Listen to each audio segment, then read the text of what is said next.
Now on BBC Two, two lads who know exactly who they're not. Hello, I'm Julia Roberts, and I am a film star. And I'm Elizabeth Liz Hurley, and I'm a film star too. No, you're not. I am. I was in Passenger 57 and Beyond Bedlam. It's a good film. No. Try to les up now. Come on.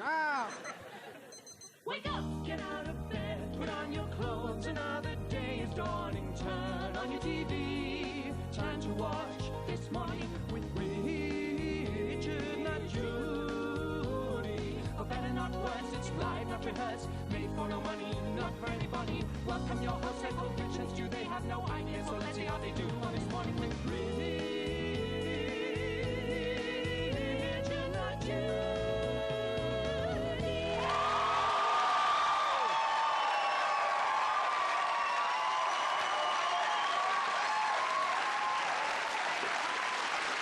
Hello, I am Stuart Lee. And my name is what? My name is what? My name is what? My name is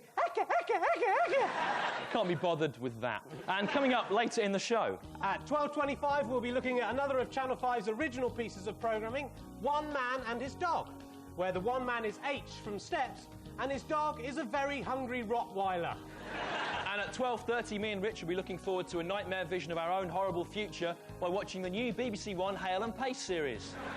No, my face! Pace has got my face, Stu. Think of the money, Norman. OK, at 12:40, we'll be sacking everyone at the BBC who has ever taken cocaine, leaving the station with a skeleton staff of 4 a herd, Grandpa Flump, and 1 of the Blue Peter cat. And at 12:49, we'll be meeting Britain's jauntiest shepherd. Doesn't look particularly jaunty. Yes, but look at that, look at his hat, the jaunty angle of it. No, I don't agree with this week. And please welcome at the piano, music's answer to Rick Wakeman, pianist Richard Thomas.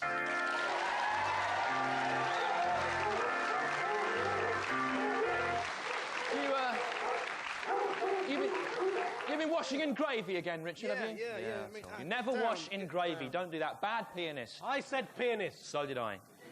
What have you been up to this week, Stu? Well, this week I've been going into every newsagents in the UK and taking down all the copies of this month's FHM that I can find with the cover of Gail Porter's scrawny Kentucky Fried Chicken, bargain bucket breast, airbrush bum, newly hat photos, raptor fetus body, and drawing a yashmak on it like that.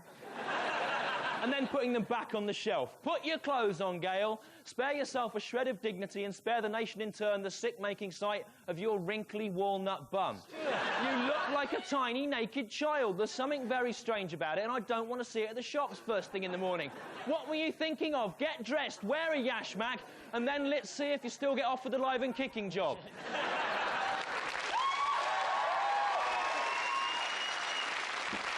Some kind of problem, Stu. No problem, no. The thing about you, you're puritanical, Stu. It's just a bit of fun, Martin. Harmless fun.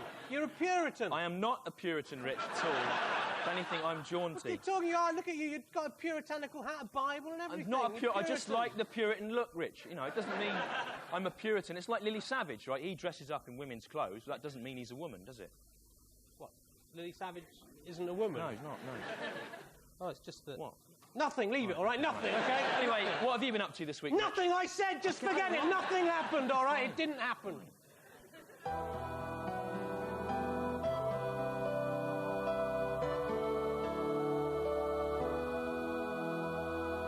A young man came up to me the other day and said, "What will my friends say when I tell them that I am a Christian?" "Oh, my poor young fellow," I replied, "they will say that you are a nerd and a wally and a fruitcake, and they will call you a brainless, foolish spamoid, and they will take down your trousers in the playground in front of all the girls, and they will rub sticky lollipops into your hair and then run away laughing, laughing, laughing. But later, when you become a TV vicar, they will regret their foolishness. Won't they, Simon Tufnell? Won't they, Martin Bird? Won't they, Alan Blackmore? Won't they, Geoffrey Webb? Won't they, Nicola Robinson? Won't they, oh, so witty, Mr. Tompkin from the PE department?" Could I have a bun, please, someone? Quick as you like. Well, it's been a great year for breasts this year, hasn't it, Stu? Women can now have a little valve fitted under their arm, which can be used to inflate or deflate their breasts whenever they want. Yes, of course, you've had a girlfriend with a valve who can be inflated and deflated. Some time now, haven't you, Rich? No, I haven't. No, you see what I'm saying? I'm saying that your girlfriend is a blow-up doll. No, that isn't true, Stuart. No, it is. I don't have a girlfriend. No, you do, and it's a blow-up doll. That's my joke. Yes, Stuart, it's right. It is true. I do have a blow-up doll for a girlfriend, but your joke sullies her reputation. That's all women are to you, isn't it? Sex objects. No, Rich, that's all blow-up dolls are to me. You can't treat a doll with respect. What hope do you have with a real woman? Your argument doesn't make any sense. Blow-up women are sex objects by definition, Rich. Well, mine isn't. We haven't actually been intimate yet. We're waiting for the right time when it feels right for both of us. At the moment, I just take her out to dinner or to the movies. Then I walk her home. Walk her home? Well, drag her home. Unless it's windy, in which case I tie a piece of string to her and sort of fly her back. What, like a balloon? Yeah, similar to that, yeah. What's your blow-up doll's name, Rich? I haven't given her a name, Stu. I'm not mad. It is, I think, St. Alphege that tells us how God is a shepherd, watching over us, caring for his hairless human flock. I'm Greg Evigan, Cody Powell in TV's P.S. I Love You, and I wonder, would a truly watchful shepherd allow his loyal sheep to soil their snow-white fleeces in fear when things fall over, spill, and get knocked out of cupboards? This week, be true again. Again. Yeah, it was an access day, and Margaret and Carl had come round to pick up Tim, and they were late. I was in a foul mood. I mean, I'm normally in the Drummer Monkey by 6 o'clock. Hello, Peter. You're late. Get Tim. What time do you call this then, eh? Tim, come on, lad. Tim. What time do you call this? Anyway, he starts having a go at me, saying, why aren't I wearing any trousers, you know? What's this thing? Don't start, You're the farm tonight, eh? Well, my arm started shaking. It's a stress-related thing. It shot my beetroot juice into old Carl's face.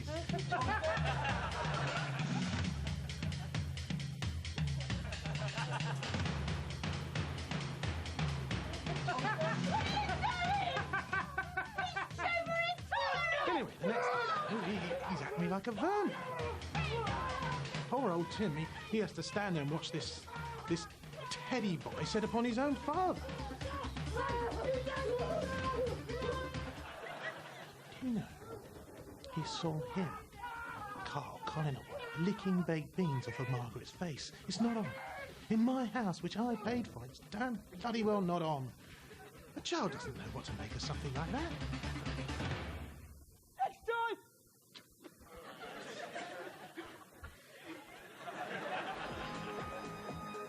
Things do not fall over, do not spill, do not get knocked out of cupboards. The power of Christ compels you. It is no use. Could the Good Shepherd not have stopped the beetroot in midair if he had wished? Yes, but he is contemptuous of his bleeding lambs, so he chooses to stand back and laugh when things get knocked over, spill, or fall out of cupboards. I'm Greg Evigan. Goodbye. I made this.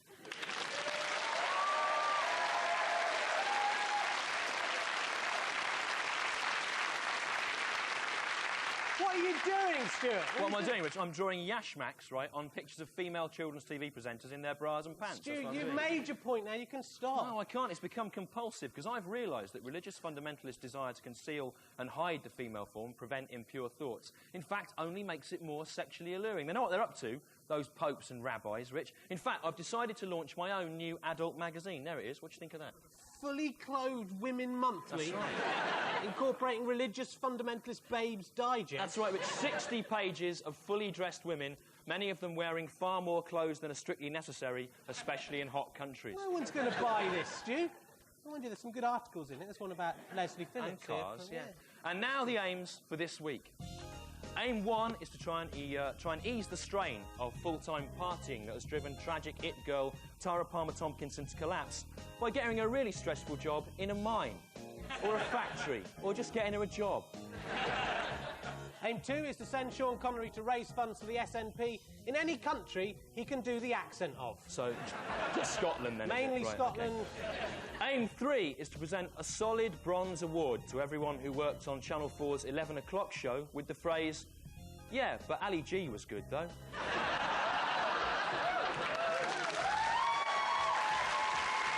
Move Who's going to copy us now, Stu? Who's going to copy our jokes now they're gone? Aim 4 is to make it illegal for men to go around dressed up as women. What's your point there? Nothing, I've told you, nothing happened.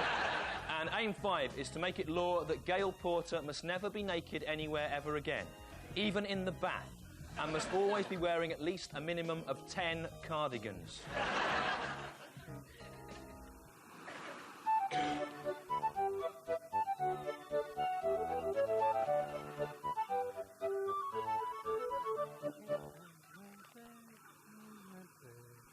Oh, raise the Jolly Roger. Oh, hello, children. It's me, Histor, Sky TV's time-travelling pirate bird. And, huh? What are you doing, Pliny? I am raising the Jolly Roger like you asked, Histor.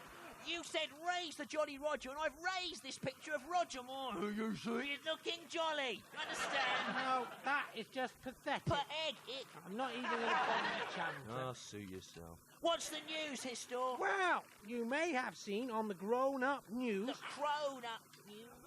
that scientists think there may be microscopic life on Mars. What is Mars, Histor? Egg, feather, beak, earth tip. To find that out, let's use my time-travelling Time travel wing. ability A bit of wing like a bird's wing. to go back to the past. The past, like egg pasta, egg like a bird's egg. And come with me now, Pliny, as the crow flies. Egg with me, egg, Pliny. As the egg. The chances of anything coming from Mars are millions to one, he said. What place is this, Histor? This is Mars, Pliny, the red planet. The red gannet, like a bird, the gannet. And who is that man coming there, Histor? That, Pliny, is no one. There is no one there. The chances of anything coming from Mars are 1,000,000 to 1. A bill, Ian, like a bird's bill. To hen, like a hen. I hate hens. But what are we going to do, Histor? Normally, our adventures in time and space involve us getting into a brief philosophical dialogue with some third party who we meet at our chosen destination. I know that, Pliny. I deliberately came here to planet Mars because it's quiet and secluded. And there is something private I need to explain to you. To explain to you, Yeah, like yes, egg. yes, okay, now listen, Pliny. You're getting older by the day. But have you ever wondered where baby birds come from? They come from eggs, Histor. Eggs, egg. I said eggs. Yes. But where do eggs? Eggs! Yes. Where do eggs come from, Pliny? Oh. I don't know, Histor. And I don't think I want to. It's scary. Come down here behind these rocks, Pliny, and I will show you something. No, no. It's an alien! Alien hen, I hate hens. There is life on Mars after all! Run, Pliny! Run away! Leave my beautiful Pliny alone! Oh, I had so much to teach him! And that explains that. What are you doing now, Pliny? Well, as you did not like my Jolly Roger, I'm raising some more flags, Histor. The Mad Albert, the Guilty Louise, and the Slimy Johnny. Oh, I've had enough of this. What? Well, it's goodbye, chilled hen, like a hen. Dude, you're such a Puritan. You are, you're a Puritan, Stu. You're a Puritan. Look at you reading. Stop reading the Bible. We've got to do the show. You're a Puritan. And now it's time once again to elect the king Or queen. of this week's show. And so please welcome the two slaves who will serve him Or her. as he Or she. is betokened, Trevor and Natalie. Oh, Natalie and Trevor. Trevor and Natalie are coming down the stairs. All going up the stairs. Trevor and Natalie. They're dressed in swimwear and bras. And what are they dressed as? I saw what you'd done, Rich, so I swiftly redressed them appropriately to counterbalance late 90s exploitation of young flesh. You're a Puritan, Mr. Stew. Look, you've dressed me literally as a Puritan. Trevor, our small-faced man, I just like the Puritan look, Trevor. It's good for you too, the tiny buckles, the tiny shoes, the tiny cuffs, the tiny ruffs. And yet all those things, no matter how tiny they are, none of them serve to make your tiny face look any bigger. damn your eyes. What have you done to Natalie? She looks like Darth Vader. It's a yashmak, Rich, obviously. How are we going to compete with Dawson's Creek like this, Stu? Get that off her. What? Another yashmak? Yep, I double bagged it. Double sexy, and don't bother pulling them off, Rich. It's yashmaks all the way down. Oh, she's like a puritanical Russian doll. Damn you, doll. Now, if you are king or queen of the show, you will get whatever you want from this, the Puritan trolley of pure things. He who would valiant be gains all disaster. Shut up! And the trolley today, loaded You like that bit. with the purest things in the world. Here they are, Renan Keating from Boyzone. It's pure, Stu. Renan Keating from Boyzone's brain. Nothing impure in there, Stu. He won't be needing that, will he? And here, Renan Keating from Boyzone's underwear. Pure and bright like the light of heaven. And look, Stu, Renan Keating from Boyzone's wee, Stu. So Look. pure, it makes Malvern water look like the sea around Sellafield. Wow, I was blind and now I can see.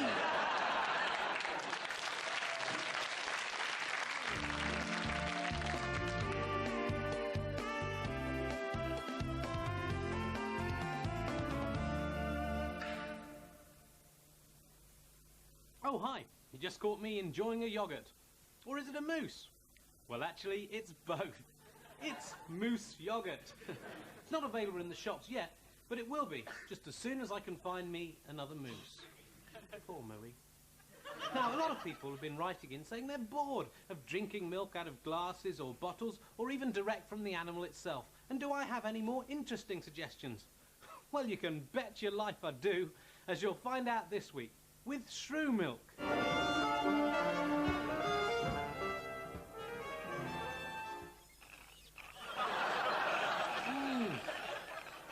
How's about this for milk on the go? Delicious and fun. And when the shrews run dry, just stick in another. My shrew hat makes me the life and soul of any party. Just don't make the mistake I did and lend your hat to Richard Gere and Neil Tennant. The milk never tasted the same again. True milk, 10 out of 10. There'll always be milk.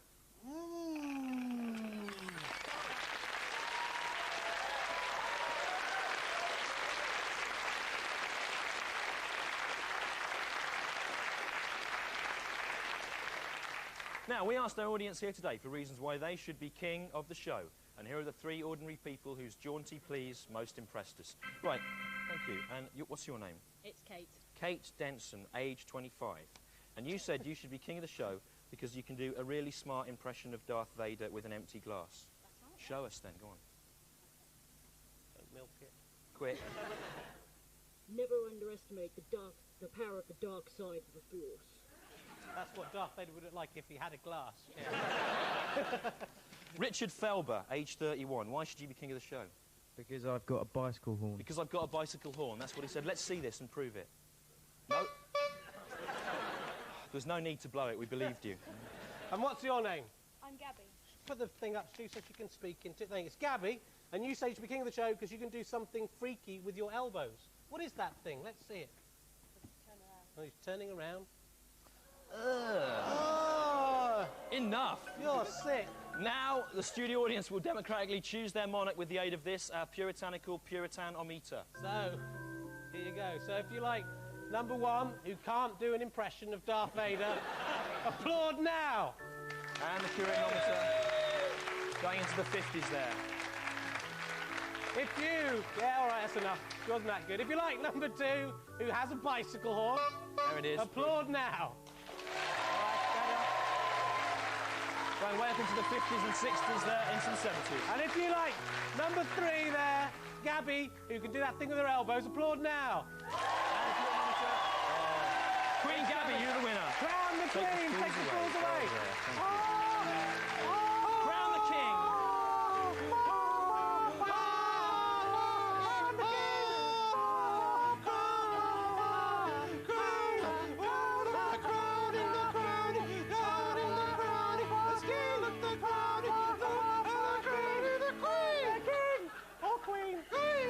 The Puritan king. King Thing, any early... Gabby. King Gabby, any early restrictions? Things you'd like to see restricted. Beards on women, perhaps. The Queen or King Did has not spoken speak. or remained silent. Give a round of applause. Thank you.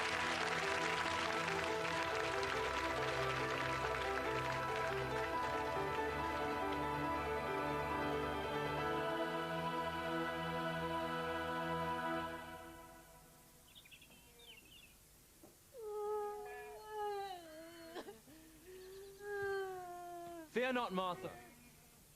Roll away the stone. Lazarus, come forth.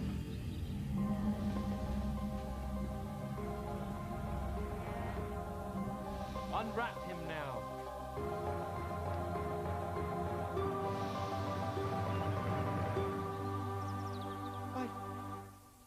I live. You're having a laugh, ain't you? Something the matter, Lazarus? Oh, Well, thanks for raising me up from the dead and all, but I was just wondering, am I, like, immortal now then? Only if I am just going to die again in a few years' time, having been through all the, well, you know, the agony of dying once and the grief on my poor family. I think it would be a bit unfair to put me through all that again. Ah, Lazarus, my poor fool. Do you not see? Ah. No, what? He who believes in me, though he dies, yet will he live. Ah. What, literally? Ah. No, not ah. Will I literally live again, though I be dead? Will I actually be alive? No. You know, No, forget ah. I mean, I was in heaven, paradise. Now I'm back in stinking biblical times. Hello? Ah. No, not ah. Look, you've come down here without being asked, and you've raised me up from the dead like a Dracula. Ah. No, not ah. Look, 1 minute, I'm in there all stiff. Yeah, stiff. Don't laugh, Jim. No, he's got a point, Jesus. I mean, I've already splashed out for one funeral for him. I mean, who's going to pay for the next one? Ah. No, forget ah. Look, listen to the question, eh? Who is going to pay for the funeral? Are you going to pay? Well, are you going to pay? Well, I don't believe in material wealth. Don't believe in material wealth. Oh, well, that's very convenient, isn't it, Mr. Hosanna, hey, Zanna, Zanna, Zanna, ho. Yes, look, I've come here, right, and I've raised you from the dead, and you're just throwing it back in my face. You were just showing off. Yes, you're just trying to prove some obscure philosophical point that could just as easily have been demonstrated with a parable or, I don't know, puppets or lilies or something. Come, clear off. All right, well, I'll go then. Good, and take your filthy disciples with you. I'll get my dad on you. Yeah. Oh, let's see. You might want to think about changing. Yeah, you're right. He's doing it too good. Maybe a bath.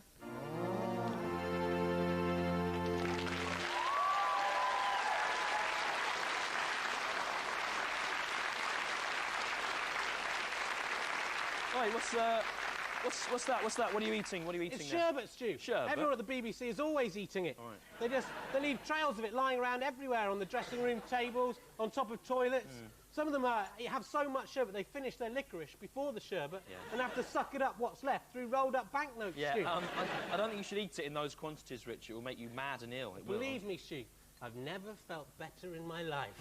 I'm ready for anything in the world can throw at me. Come on, Stu, I've got an idea for a new quiz show, right? What? Like Have I Got News For You, but it's called Have I Got flowers for you, Stu? It's about flowers. I've got an idea for an advert, right? Yeah. Why don't we copy the Full Monty, Yeah, all right, but okay. it's with cheese. Yeah, all right. Naked cheese. Yeah, yeah. No monkeys. No, the right. Full Monty like that. Yeah. They wouldn't expect that. Okay. Come on, yeah, it's brilliant. Oh. What's that? Has the sherbet upset your stomach, Rich? No, Stu, it's my tattoo of Robbie Williams. It's alive. It loves sherbet, Stu. Give me some of that sherbet, Richie. No, Robbie, you'll only eat too much and then get all fat, behave erratically, and start hanging around with Oasis again. Please, Rich, it's the whiz that gives me fizz. All right, Robbie, here's some. Could it be magical?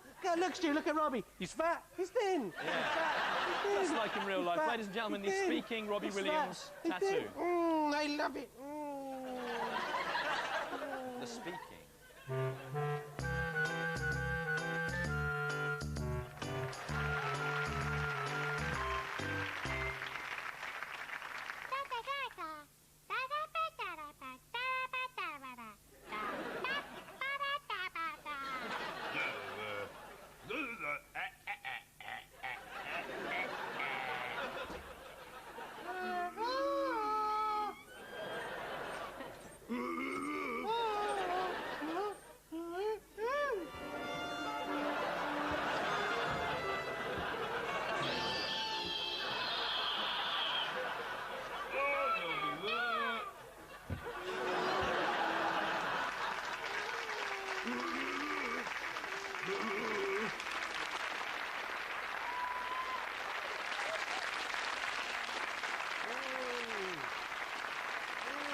Can't wait till the end of the show, Stu. Got my girlfriend waiting for me out in the car. In the car? Well, in the car boot, Stu. Yeah. It saves the embarrassment of people staring. Yeah, Rich, think of that doll's feelings, right? That doll is designed to satisfy your carnal needs. Every time you just take it out to the cinema or for dinner or something, you're breaking its little air-filled rubber heart. She loves going out, Stu. If you look at her little face, it's almost as if she understands. Yeah, all right. I mean, what expression does she have on her little face as she understands? It's kind of, You are sick.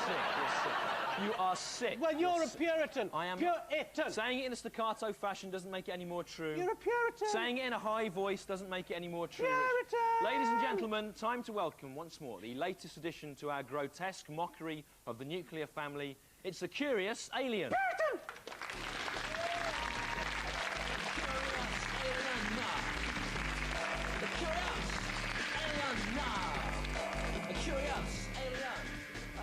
Hello, the curious alien. Yes, well, I know. This is no good, Stu. It's just not as good as the Curious Orange. It's good, I miss him, that's all. We want him back, don't we, everyone?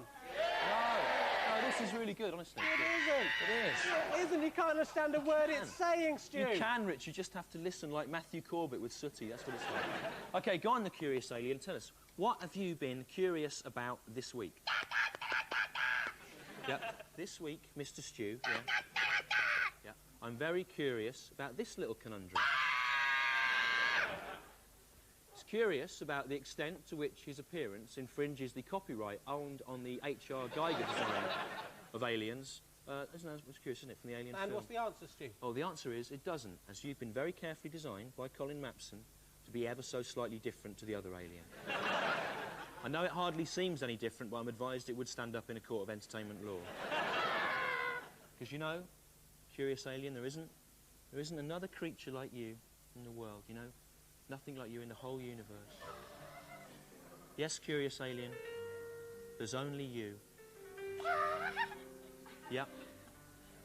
No mother. And no father. You're one of a kind, you are one of a kind. But you're special, you know, and me and Mr. Rich, we love you more than we love life itself. I don't. I think he's rubbish. Ladies and gentlemen, the curious alien. Acid on me, Stu. Acid on me.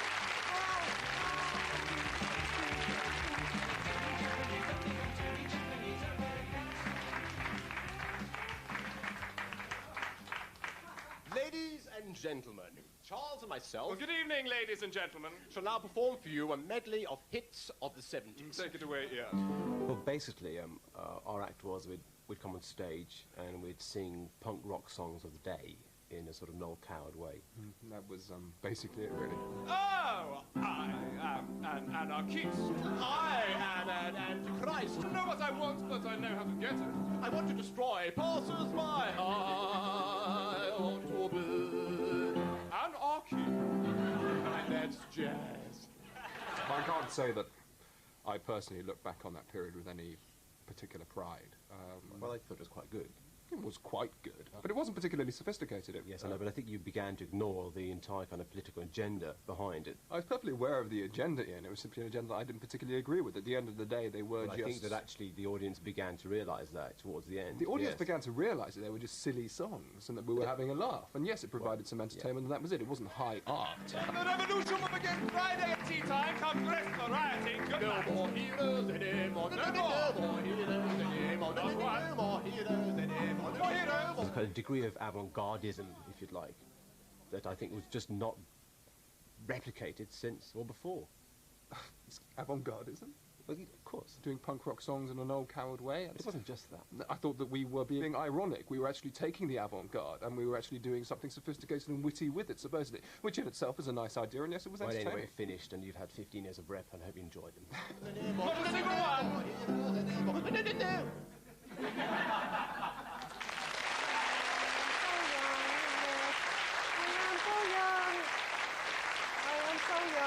I am so young.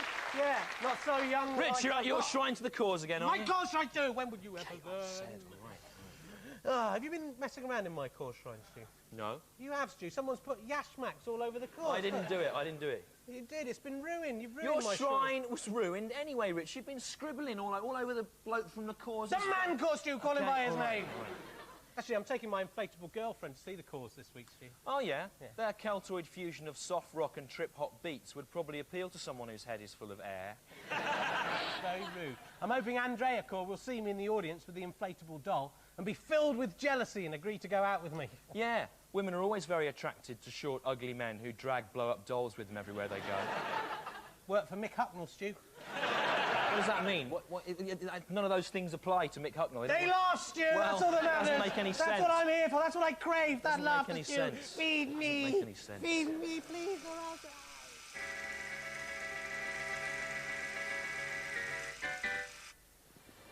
Planet of the Apes. Current plot. Right-wing rifle enthusiast Charlton Heston stars as an astronaut who lands on a planet which is a bit like Earth, except that intelligent apes rule over stupid humans. He battles for his survival and eventually escapes with his mute female companion along the beach for freedom. Suddenly he stops and stares up in disbelief. Oh, my God. No. No. They did it, those crazy bastards. They really did it. No. No.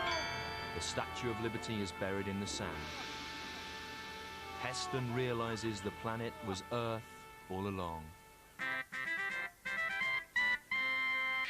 Extra final scene.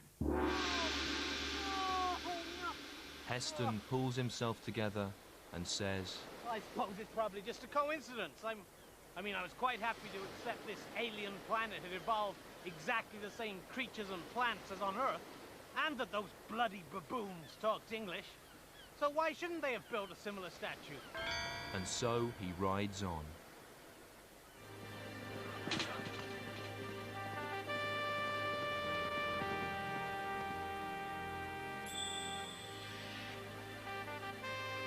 Coincidence. He rides on.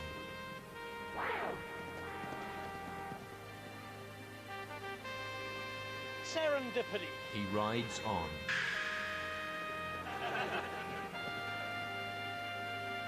No, it isn't. And then he rides on and on.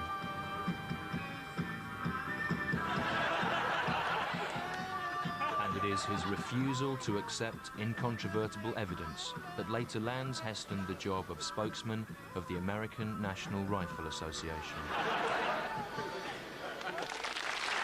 That's right. Ian Lee, you are. You are Ian Lee. Stuck in a Charlton Heston. Wait. Was that your girlfriend on the back of that horse in that film? Yes, you. I told her I'd get her on TV. I expect she'll show her gratitude tonight in her own special way. Oh, you're sick. You're sick. There weren't any cows on the Planet of the Apes, were there? No, there weren't any cows, no. There were horses, but no cows. No cows, no. So where do you think the apes got their milk from? I don't know, Rich, where that came from. That'd be a much more frightening film if you asked me. The planet of the no milk. Yeah. Except maybe horse's milk. And ape milk as well. They wouldn't drink their own, Stu. Okay. I know, I've tried to make them. They just spit it back in your face, the bloody baboons. Ah, you're sick. So, will there come a day when apes will rule over men, forcing us to do their monkey will? I, for one, hope so. But I know a man who knows for sure. It's Nostradamus and his horse, David Collins!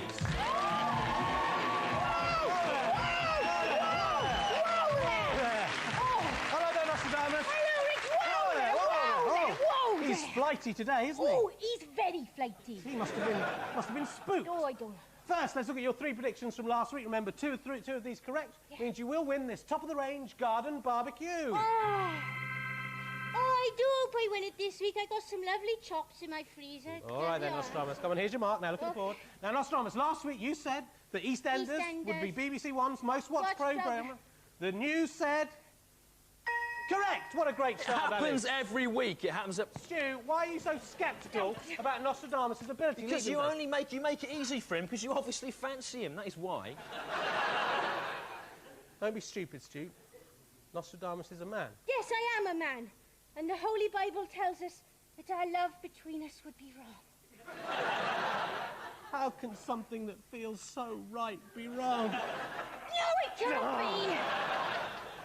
Second, you said that York City would lose 3-1 to Bournemouth. The news said... No, in fact, they only lost 1-0. So that's another Chinese burn for you. Your legs are a long way back today, Nostradamus.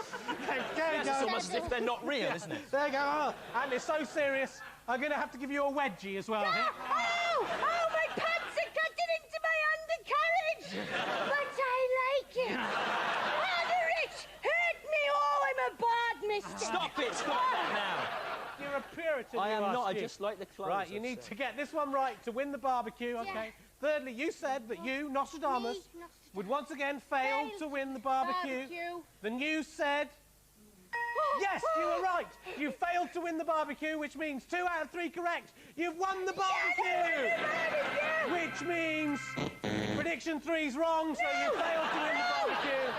Which means you win the barbecue. Which means you don't win the barbecue. Which means you do win the barbecue. Oh no! That's a parallax. Like some rubbish episode of Star Trek before it was good. It's a prediction board, Captain. She can't handle it.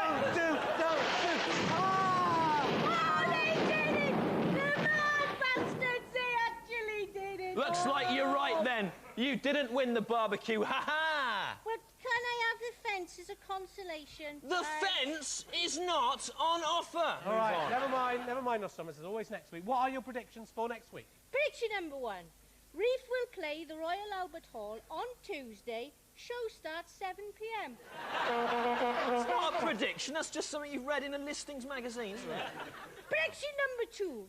The United States of America will sink into the sea.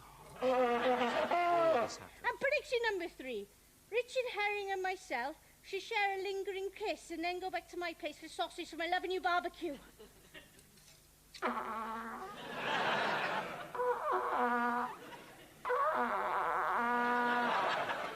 I'm ever so good at blowing, aren't And can you come back next week to see if you get those correct? Yes, I can. Ladies and gentlemen, Nostradamus and his horse, David Collins! Nostradamus. Hello, this is Simon Quinlan talking with his mouth and tongue and their muscles. I am the Obergruppenführer of all hobbies and the Il Duce of most recreations. Here is another hobby that you can try to do. Although this week's hobby is a comparatively easy one, and even idiots like you may be able to do this hobby.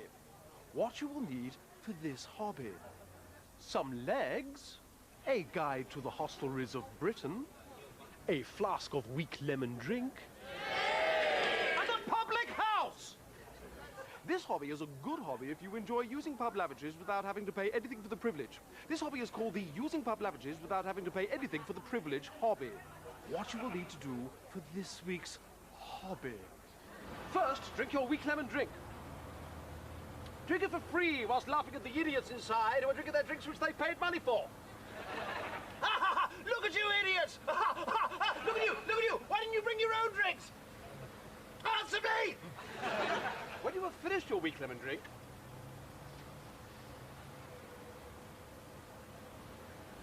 you must wait for the call of nature.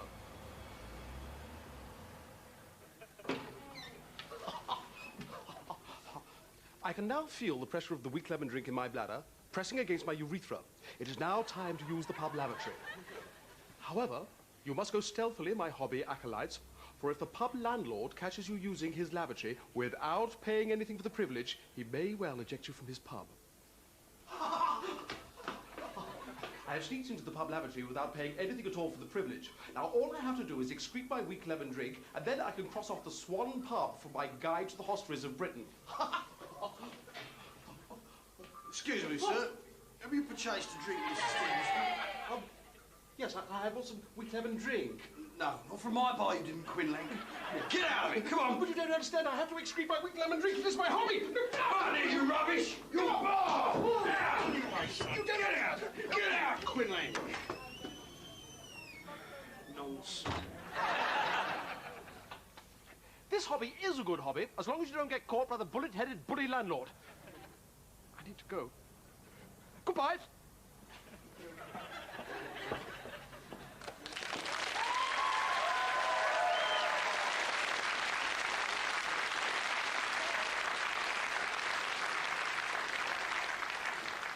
And next week's King of the Show will be our tallest viewer, so email or write to us if you think you may be by next Thursday and say how tall you are in feet and inches in your stockinged feet.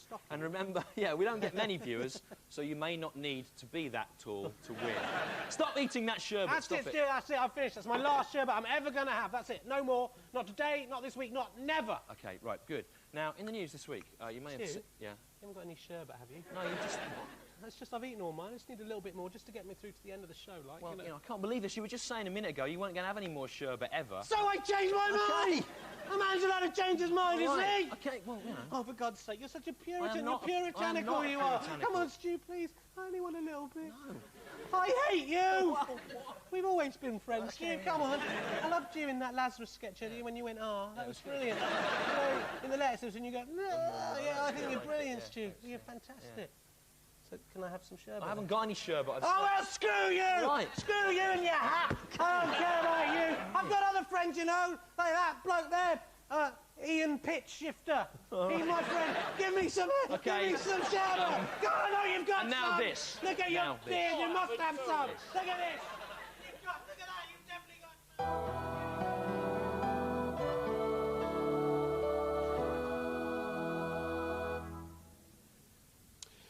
For it is written in Corinthians that food is meant for the stomach and the stomach for food. I know it may seem a little bit obvious, but I just thought I'd make sure.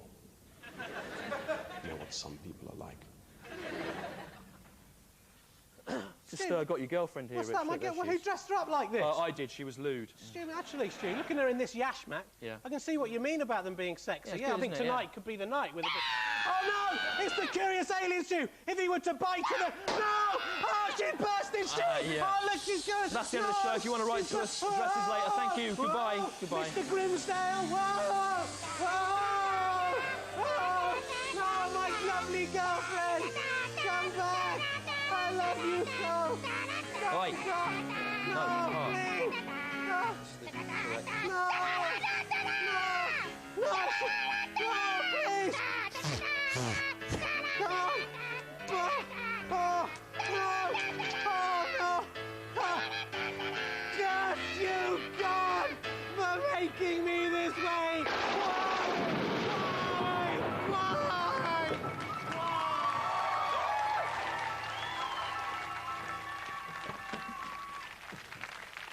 BBC, please. Right, sure, Gov. Oh, the BBC, eh? Because I used to work on the TV, you know. Oh, yeah. I used to have my own show. The Curious Orange Show. Yeah. Incredible times. Did you ever see it? No. No. Well, I packed it in. I didn't really like the people I was working with. BBC TV Centre, please. So, are you a big cheese up at the Beeb then? Because I can do anything. Singing, presenting to weather.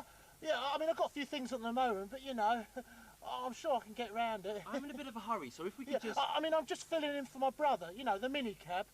If we could just go... Well, I haven't actually got any feet. So if you can come up the front and press the pedals, I can do the steering. Oh, for God's sake. Oh, come on, come back, give me another chance. I need this.